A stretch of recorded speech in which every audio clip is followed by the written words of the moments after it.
התחלנו את הכנס עם החיבור שבין פסולת לקולטורה.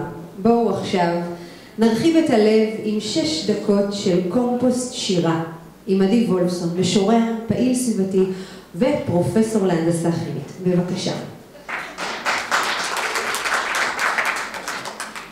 טוב, אני רק מפני שהמצגת שלכם נמוכה ושירים עוד יותר מדיבורים קשה לכולנו לשמוע כי אנחנו לא מנוסים. אז אני שמתי שירים ולא רציתי לחלק לכולכם שירים, אז תשתדלו להקשיב ולהאזין טוב.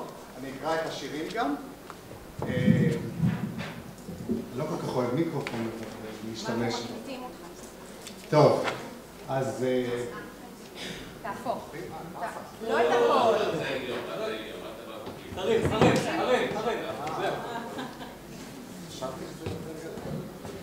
טוב, אז בוקר טוב, צהריים טובים. אני מבקש להציע לכם היום דרך אחרת, חדשה, לחשוב על העולם מסביבנו, על איכות הסביבה, על יחסי הגומלין בין אדם לסביבה, דרך השירה הירוקה.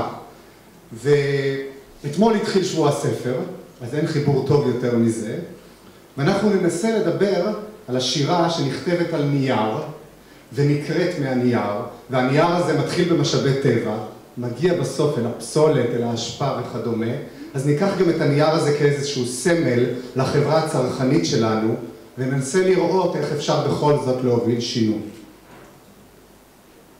אקולוגית. נערתי האקולוגית גרה בקניון עזריאלי, אבל לא אכפת לה שנצא לרכוב בפארק הירקון.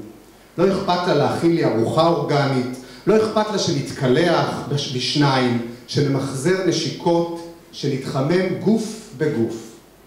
ובכל לילה היא מתפשטת ותולה בשמי רחוב השלום שלטי מחאה, ומשדלת אותי, תחת אורות הנאון של נתיבי איילון, לחתום על עצומות למען הדורות הבאים, וצועקת שכל העולם מתפוצץ, שכל העולם ישמע, שכדור הארץ מתפוצץ בינינו. 400 מיליון חלקיקים של פחמן דו-חמצני, חלקיקים של פחמן דו-חמצני למיליון חלקיקים באוויר נמדדו לראשונה לא מזמן בהוואי. זה הרבה? זה מעט? מה זה אומר? איך זה בכלל קשור אלינו? למה זה בכלל אכפת לנו? והאם כדור הארץ באמת מתחמם והתפוצץ? או שזה רק סיפורים? לב ליבו של המשבר הסביבתי הוא המאבק בין האקו לאגו, בין האני לסביבה. וכדי לשנות את זה, צריכים לשנות הרגלים. אתם יודעים מה זה הרגל? הרגל זה הדבר היחיד ששואלים אתכם למה, וככה זה כן תשובה. ככה. לא יודע, אבל אני רגיל. האמנות מבקשת לשלב בין הראש, השכל, לבין הרגש. אבל השירה, ובמיוחד השירה הירוקה, מבקשת גם להוסיף את הפעולה, את היד, לעשות מעשה.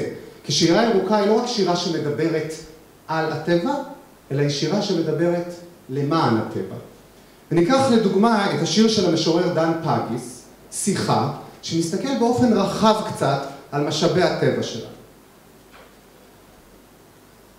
4 שוחחו על האורן. 1 הגדיר אותו לפי הסוג, המין והזן. 1 עמד על מגרעותיו בתעשיית הקרשים. 1 ציטט שירים על אורנים בכל מיני שפות. 1 היכה שורש, הושיט ענפים ורשרש. כן, אז אותו העץ הזה שמשמש לנו לצל ולפרי, ולבנות בית או רהיטים, וגם להכין את הנייר הזה שעליו אנחנו כותבים שירים.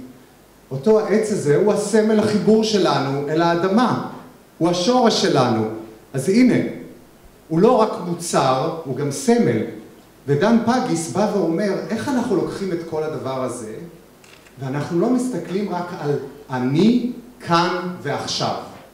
וזו באמת המשימה, אולי הקשה ביותר, אבל המשורר אבנר טריינין, שהוא גם פרופסור לכימיה דרך אגב, נפטר לא מזמן, הסתכל על הנייר במבט קצת יותר מיקרוסקופי, ובחן בשיר שלו את מחזור החיים של הנייר. מחזור החיים זה דבר שאנשי סביבה עושים הרבה פעמים, בוחנים את מחזור החיים, life cycle של כל מיני תהליכים.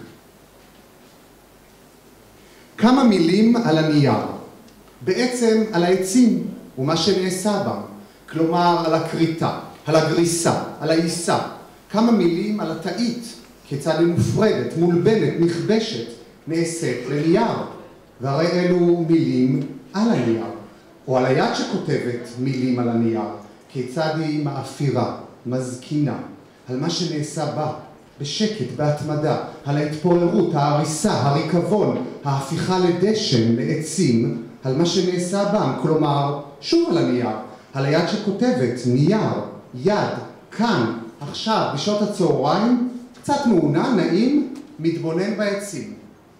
אז תראו מה אומר טריינין. טריינין אומר, הנה, חברו בין המחשבה שלכם, מחזור החיים, לבין הלב שלכם.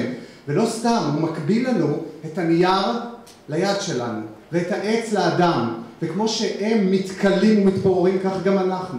גם אנחנו חלק מאותם מחזורים בטבע.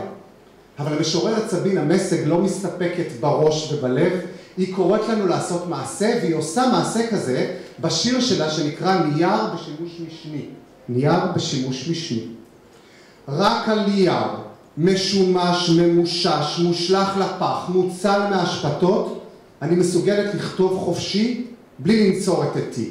בלי לחשוש שמפילים עץ יער גשם שלם שהחזיק את האדמה בשורשים עזים, בשביל עוד דיבור על מדבור בחרוזים.